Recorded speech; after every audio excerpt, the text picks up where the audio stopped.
Sim, é verdade. De repente você se vê em minoria como vencedor porque no ano anterior eu estava lá como perdedor e a festa é muito maior, aos 65 anos. Colin Firth deveria estar desfrutando de uma vida repleta de honras e aplausos. Por décadas, ele foi admirado por seu charme discreto, performances marcantes e papéis inesquecíveis. De heróis românticos a personagens profundamente complexos, ele conquistou corações ao redor do mundo. Mas por trás da fama e dos prêmios existe uma história que poucos realmente compreendem. O tempo trouxe desafios inesperados, dores pessoais e momentos difíceis que mudaram sua vida. Este é o capítulo oculto da jornada de Colin Firth, muito mais doloroso do que qualquer um imaginava. Então junte-se a nós neste vídeo enquanto revelamos os detalhes.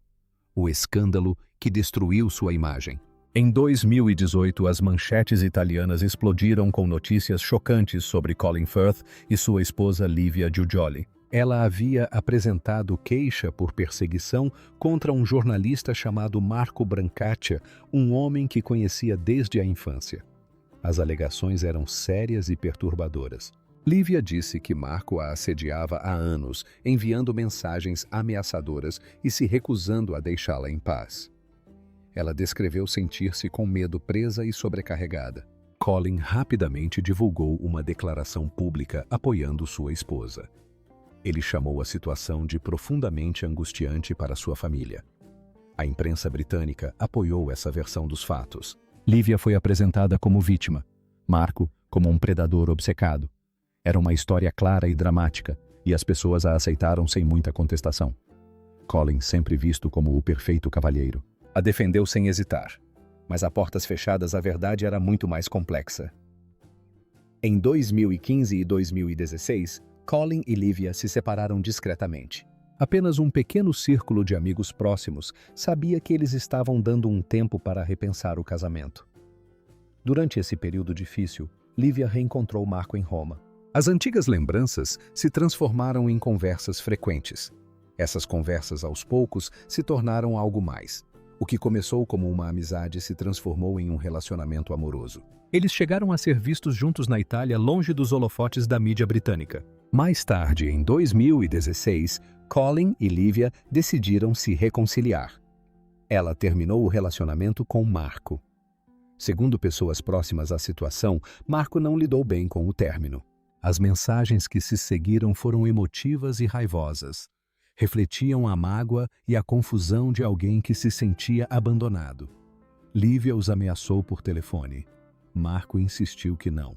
E Colin acreditou na esposa. O caso prosseguiu nos tribunais italianos com o apoio total de Colin. Seu nome, sua reputação e seus recursos respaldavam as alegações dela. Então, em 2019, tudo mudou. Livia repentinamente retirou as acusações. Ela admitiu que o relacionamento com Marco havia sido consensual. Reconheceu que havia distorcido partes do que aconteceu após o término do caso. O processo por perseguição desmoronou. Marco havia guardado mensagens e provas que demonstravam que o relacionamento era mútuo. A mídia italiana se voltou duramente contra Livia, acusando-a de falsas alegações. Os tabloides britânicos, no entanto, mantiveram a notícia em segredo, protegendo ao máximo a imagem de Colin. Mas para Colin, o estrago já estava feito. Ele havia defendido alguém que não só o traiu, como também o colocou no meio de uma batalha legal construída sobre bases frágeis. Amigos disseram mais tarde que ele ficou profundamente magoado. Não foi apenas infidelidade. Foi uma mistura de humilhação pública e sofrimento privado. Para um homem conhecido por interpretar personagens honrados, isso foi dolorosamente real. E desta vez não havia roteiro para guiá-lo. Como o escândalo afetou o casamento de Colin. Continue lendo para descobrir. Quando o casamento finalmente chegou ao fim, em dezembro de 2019, Colin Firth e Livia Giudioli divulgaram um comunicado conjunto anunciando a separação. As palavras foram calmas e cuidadosamente escolhidas. Eles falaram sobre manter uma amizade carinhosa enquanto seguiam caminhos separados. Prometeram criar os filhos juntos com respeito e privacidade. Parecia tranquilo, quase suave. O tipo de mensagem elaborada por advogados polida para evitar dramas ou futuros problemas legais. O que a declaração não dizia era o quão devastado Colin realmente se sentia. 22 anos de casamento haviam chegado ao fim. Mais de 2 décadas de memórias compartilhadas, lares, viagens e planos foram repentinamente reduzidas a algumas linhas de linguagem formal. O momento escolhido tornou tudo ainda mais difícil. A separação aconteceu durante a temporada de premiações. Colin ainda tinha filmes para promover e tapetes vermelhos para desfilar. Ele apareceu sozinho, impecavelmente vestido, sorrindo para as câmeras. Deu entrevistas ponderadas sobre seu trabalho, falando com a mesma voz firme que as pessoas admiravam. Ninguém que o observava imaginaria que seu mundo particular estava desmoronando. Esse é o fardo de ser um profissional. Quando você é conhecido por suas performances, as pessoas esperam que você continue a performar mesmo quando sua vida real está em ruínas. O divórcio foi finalizado em 2020, justamente quando o mundo parou durante a pandemia. Foi um momento terrível. Com as cidades em lockdown e as pessoas se recolhendo em casa, Colin se viu enfrentando um tipo diferente de isolamento. Seus filhos já eram adultos construindo suas próprias vidas. A casa na Itália, outrora símbolo de sonhos compartilhados e férias em família, transformou-se em mais um item a ser discutido em audiências judiciais. A partilha de bens parecia mais fria que a própria dor da separação. Atribuir números a uma vida construída sobre o amor pode parecer cruel. Colin lidou com tudo discretamente. Ele se recusou a falar publicamente sobre o divórcio. Quando os repórteres tentaram perguntar, ele gentilmente redirecionou a conversa para o seu trabalho. Mesmo assim, aqueles que trabalhavam com ele notaram uma mudança. Ele parecia mais reservado, mais cauteloso. O calor natural que antes demonstrava no set agora parecia forçado. Amigos compartilharam mais tarde, sempre anonimamente, que Colin havia começado a fazer terapia. Ele estava tentando processar não apenas o caso de Lívia, mas também sua própria participação na história. Será que ele havia ignorado sinais de alerta? Teria ele escolhido a paz em vez da verdade porque a verdade lhe parecia dolorosa demais? Essas perguntas são pesadas. Elas obrigam a pessoa a olhar para dentro de si de maneiras que podem ser desconfortáveis. Durante anos, Colin fora o homem estável, aquele que fazia as coisas funcionarem. Agora, ele se perguntava se essa estabilidade escondia medo. Sua lealdade era puro amor, ou também medo de ficar sozinho. Não havia respostas fáceis. Os detalhes do acordo permaneceram em sigilo. Embora especialistas acreditem que isso lhe custou muito, não apenas financeiramente, mas também emocionalmente. Ele não era mais o marido em um casamento apaixonado na Itália. Era um homem divorciado em Londres, descobrindo quem era sem o papel que desempenhara por mais tempo. E desta vez, não havia roteiro para guiá-lo até o final. Mas antes do escândalo e do divórcio, como era a história de amor de Colin, havia sinais de que terminaria assim. Continue assistindo para descobrir uma história de amor que parecia perfeita. No início dos anos 90, no set de uma minissérie da BBC filmada na Itália, Colin Firth conheceu Lívia Giudioli pela primeira vez. Ela trabalhava como assistente de produção. Ela tinha aquele calor mediterrâneo natural que parecia estar a quilômetros de distância da reserva britânica e discreta de Colin. A conexão entre eles foi instantânea, mas não foi simples. Colin era cauteloso por natureza. Pensava muito antes de tomar decisões, principalmente sobre amor. Lívia era diferente. Era apaixonada, franca e cheia de energia. Amigos disseram depois que ela o desarmou completamente. Para um homem conhecido por ser reservado e discreto, aquele sentimento era ao mesmo tempo excitante e assustador.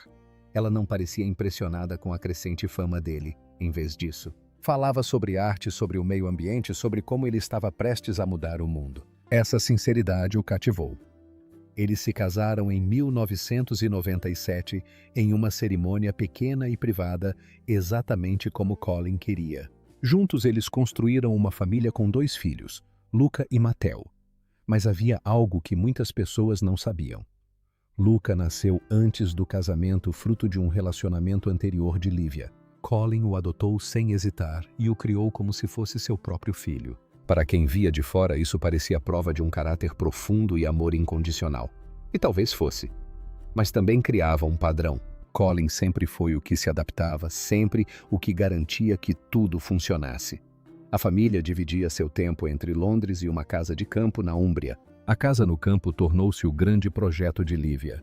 Ela a transformou em um refúgio ecológico, promovendo encontros sobre meio ambiente e oficinas de sustentabilidade. Colin apoiou com orgulho a visão dela. Ele financiou as reformas e elogiou a paixão dela em entrevistas.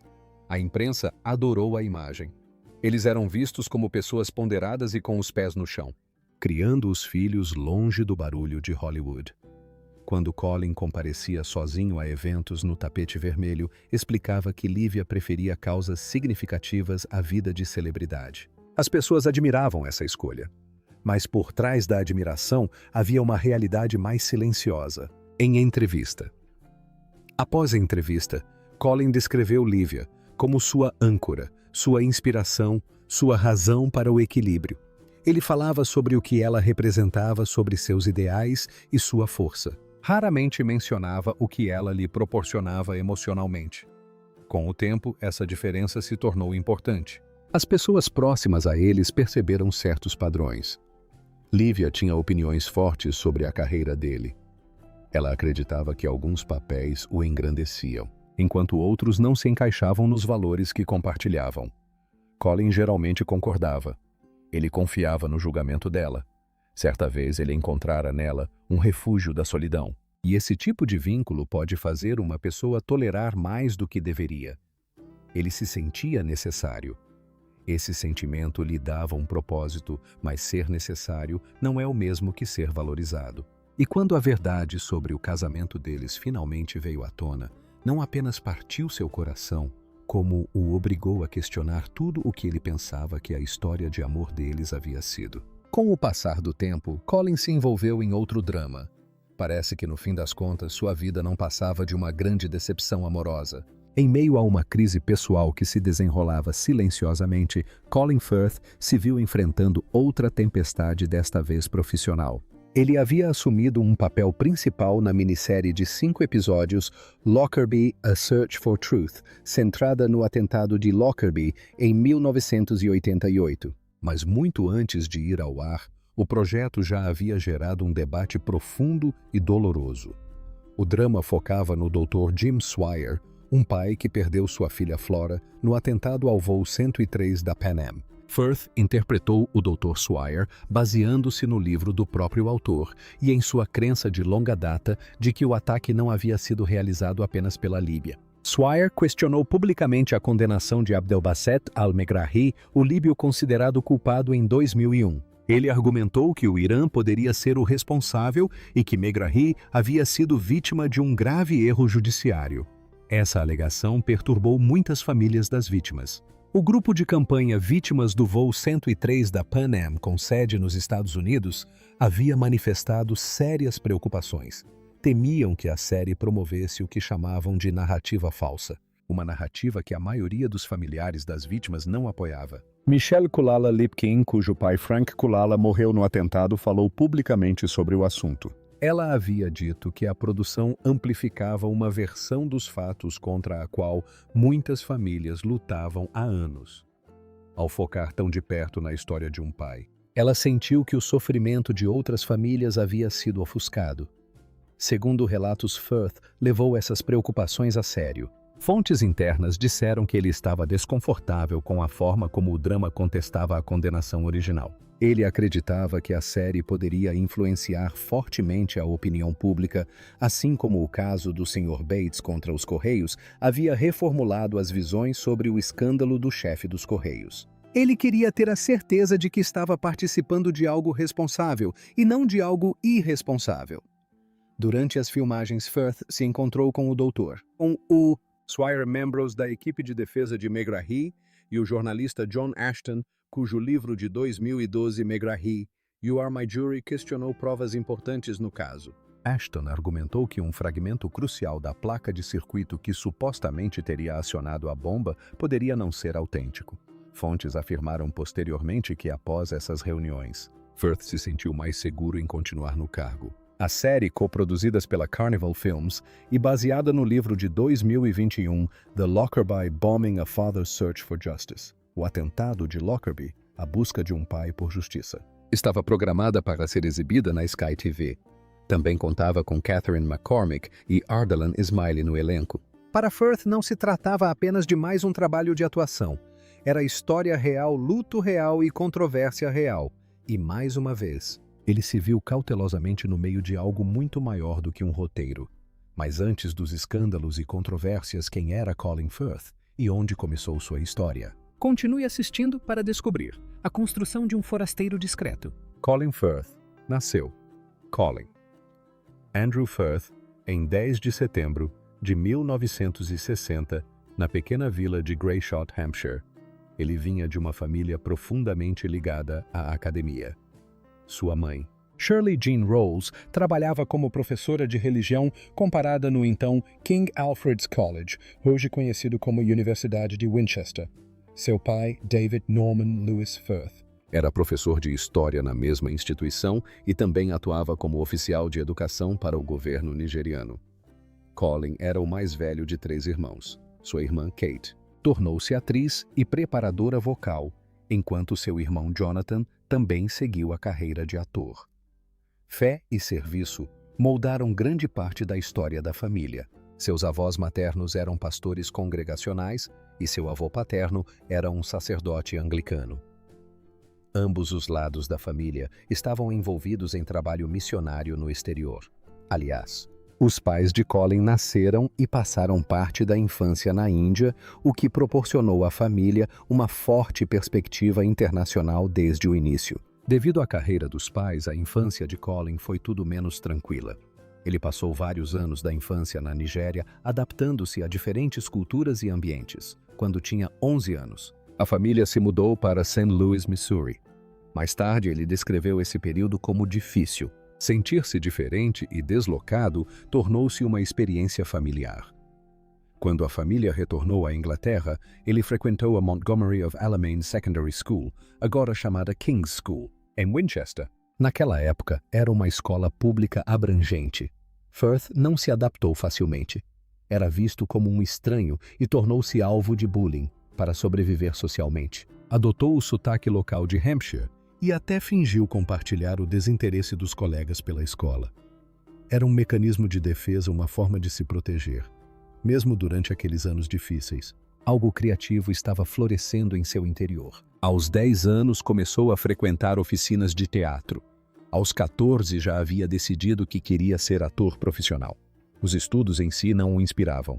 Mais tarde, admitiu que achava a escola entediante e desmotivadora, sentindo-se desconectado da maioria das disciplinas. Tudo mudou quando ele ingressou no Barton Peveril Sixth Form College em Eastleigh.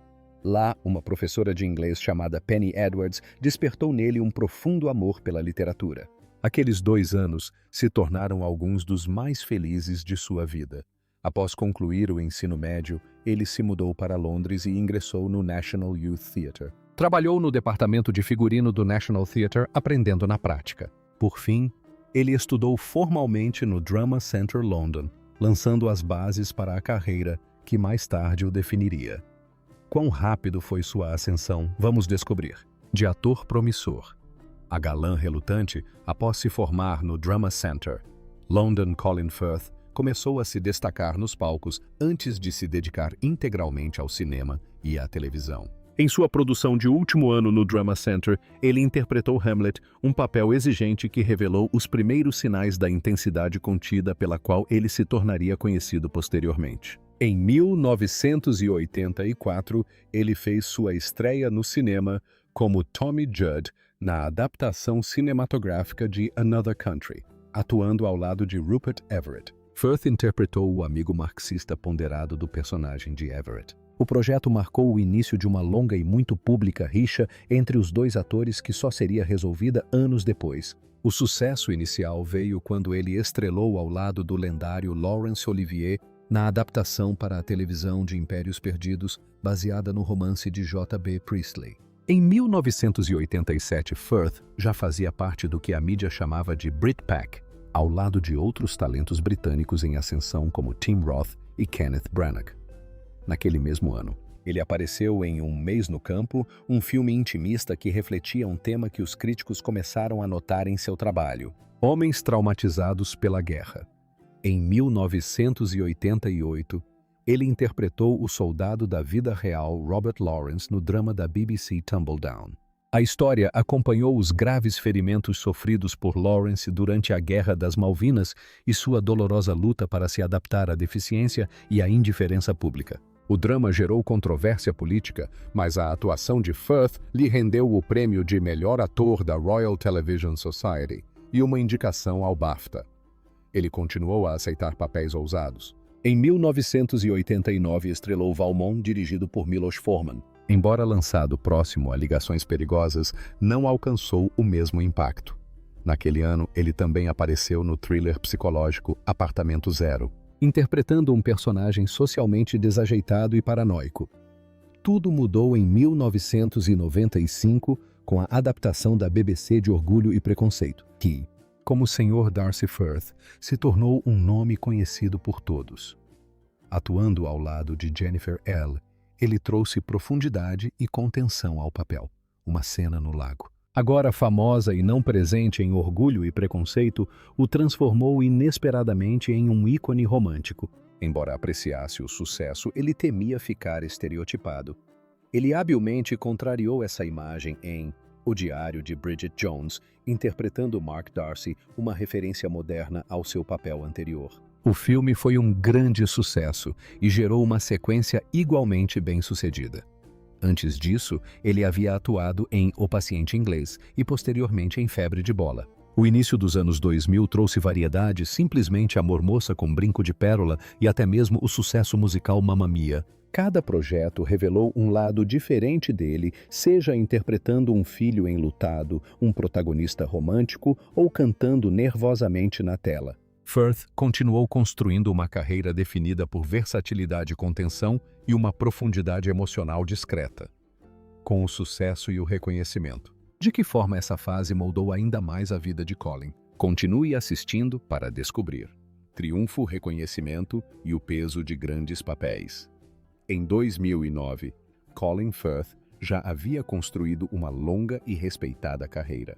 Mas aquele ano marcou uma virada. No 66º Festival Internacional de Cinema de Veneza, ele recebeu a prestigiosa Taça Volpe de Melhor Ator por sua atuação em Direito de Amar, A Single Man, dirigido pelo estilista e cineasta Tom Ford. No filme, Firth interpretou George Falconer, um professor universitário que sofre com a morte repentina de seu companheiro de longa data. Foi uma atuação contida e serena, repleta de solidão e dor reprimida. Os críticos a consideraram o melhor trabalho de sua carreira. O papel lhe rendeu indicações ao Oscar Globo de Ouro, Screen Actors Guild Award BAFTA e Critics' Choice Award. Em fevereiro de 2010, ele ganhou o prêmio BAFTA de melhor ator em papel principal. Para muitos já estava mais do que na hora. Em seguida, veio o papel que definiria uma geração de sua carreira. Em 2010, Firth estrelou em O Discurso do Rei, interpretando o príncipe Albert, Duque de York, que mais tarde se tornaria o Rei George VI. O filme conta a história de um homem que luta contra um grave problema de fala enquanto se prepara para liderar a Grã-Bretanha em tempos incertos. No Festival Internacional de Cinema de Toronto, o filme recebeu uma ovação de pé. Por coincidência, a exibição ocorreu no 50º aniversário de Firth, o que muitos descreveram como o presente perfeito. Os prêmios vieram rapidamente. Em janeiro de 2011, ele ganhou o Globo de Ouro de Melhor Ator em Filme Dramático. Logo depois, recebeu o prêmio do Screen Actors Guild de Melhor Ator. Em fevereiro, ganhou seu segundo BAFTA consecutivo de Melhor Ator. Em 27 de fevereiro de 2011, ele recebeu o Oscar de Melhor Ator. O filme em si tornou-se um sucesso mundial, arrecadando mais de 400 milhões de dólares em todo o mundo. Em vez de diminuir o ritmo, Firth continuou escolhendo papéis complexos. Em 2011, ele apareceu em O Espião que Sabia Demais, adaptado do romance de John le Carré, atuando ao lado de Gary Oldman, Benedict Cumberbatch, Tom Hardy, Mark Strong e John Hurt. Ele interpretou o oficial de inteligência sênior Bill Hayden. As críticas elogiaram a tensão do filme e a atuação segura de Firth. Naquele mesmo ano, ele filmou Gambit, uma refilmagem da comédia policial dos anos 1960, originalmente associada a Michael Caine. Lançado em 2012, O filme teve dificuldades tanto com a crítica quanto com o público. Ainda assim, os críticos observaram que Firth se manteve firme e centrado mesmo quando o material deixou a desejar. Em 2012, ele cofundou a produtora Raindog Films com o empresário Jed Dougherty. Seu primeiro grande filme, Eye in the Sky, foi lançado em 2016 e mostrou o crescente interesse de Firth em contar histórias significativas por trás das câmeras. Ele continuou equilibrando dramas sérios com projetos mais leves. Em 2014, ele estreou no gênero de ação com Kingsman Serviço Secreto, interpretando o agente Harry Hart, um homem elegante e perspicaz. O filme foi um grande sucesso de bilheteria e o apresentou a um público mais jovem. Ele retornou para a sequência Kingsman: O Círculo Dourado. Ele reprisou o papel de Mark Darcy em O Bebê de Bridget Jones, que foi muito bem recebido. Em Genius interpretou o editor Max Perkins ao lado de Jude Law.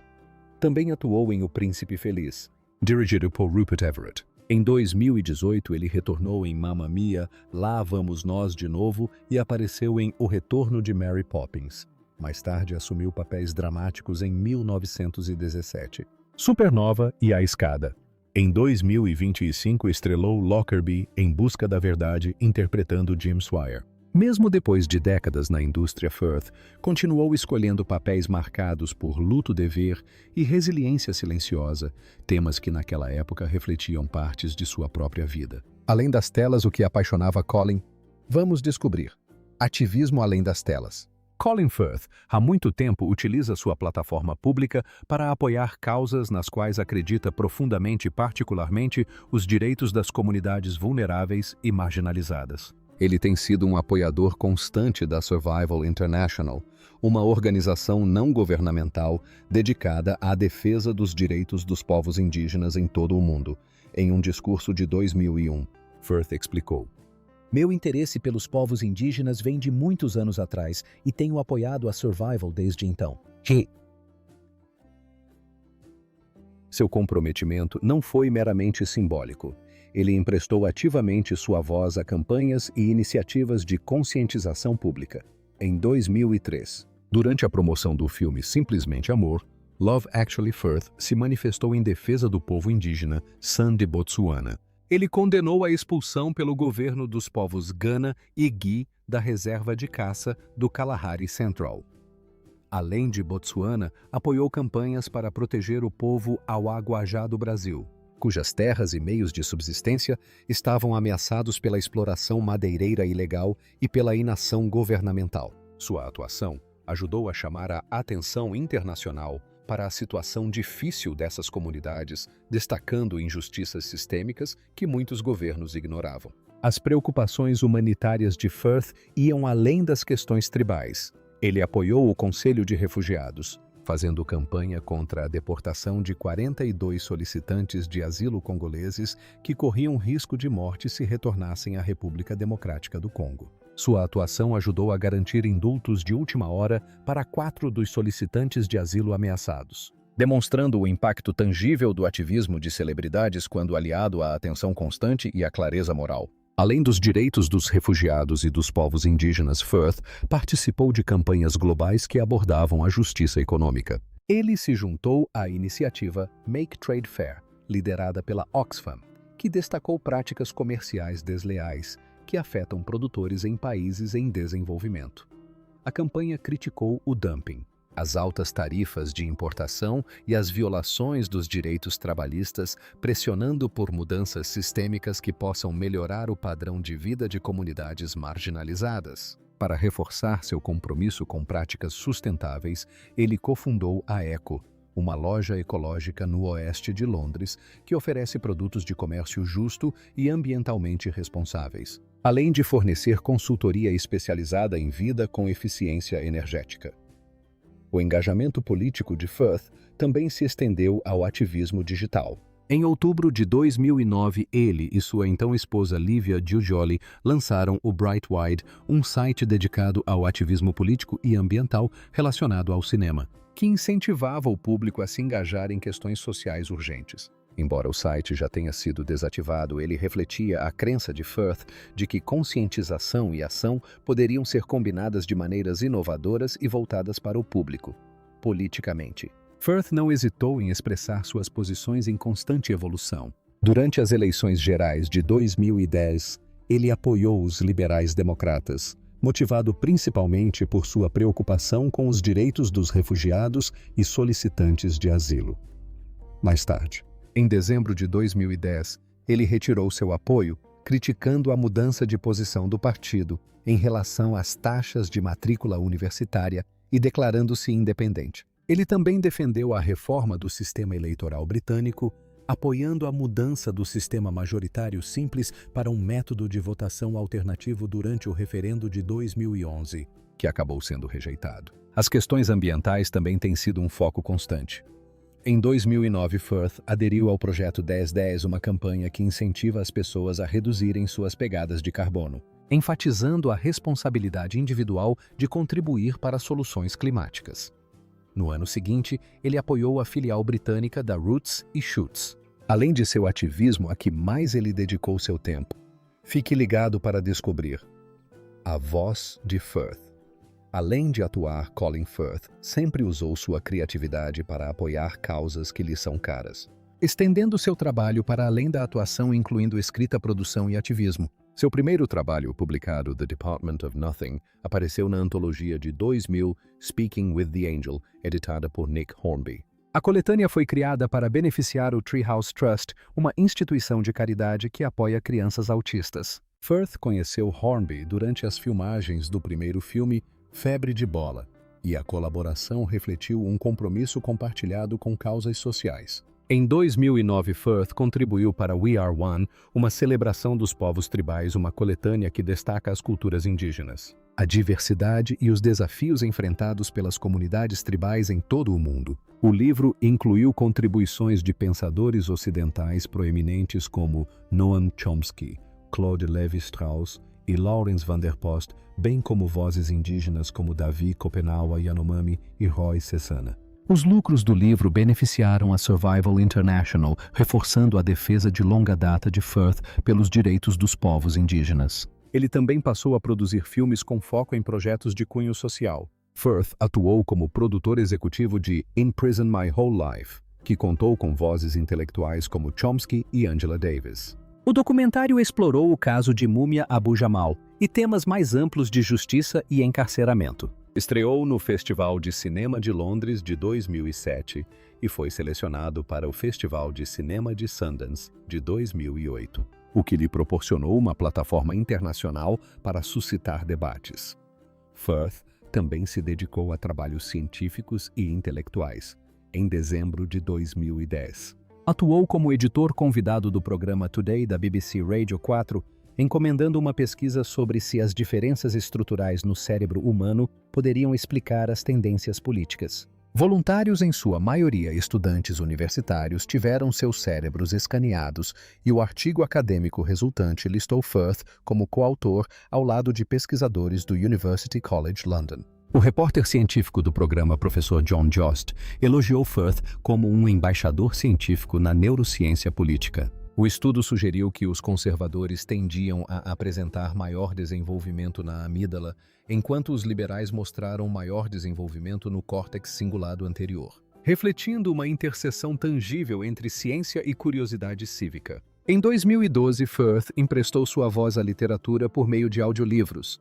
Sua gravação de O Fim do Caso de Graham Greene foi lançada na Audible e eleita o audiolivro do ano no Audie Awards de 2013. Esse reconhecimento destacou sua capacidade de transmitir nuances, emoções e seriedade não apenas na tela, mas também por meio da palavra falada, demonstrando que seu talento podia transitar entre múltiplas formas de narrativa ao mesmo tempo que continuava a envolver o público de maneira reflexiva e significativa. O que você acha da comovente história de Colin Firth?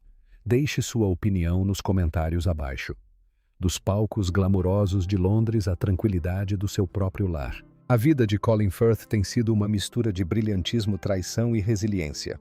Cada capítulo, desde sua ascensão como um nome conhecido por todos até a dor das traições pessoais e públicas, revela o preço da fama e a fragilidade da confiança.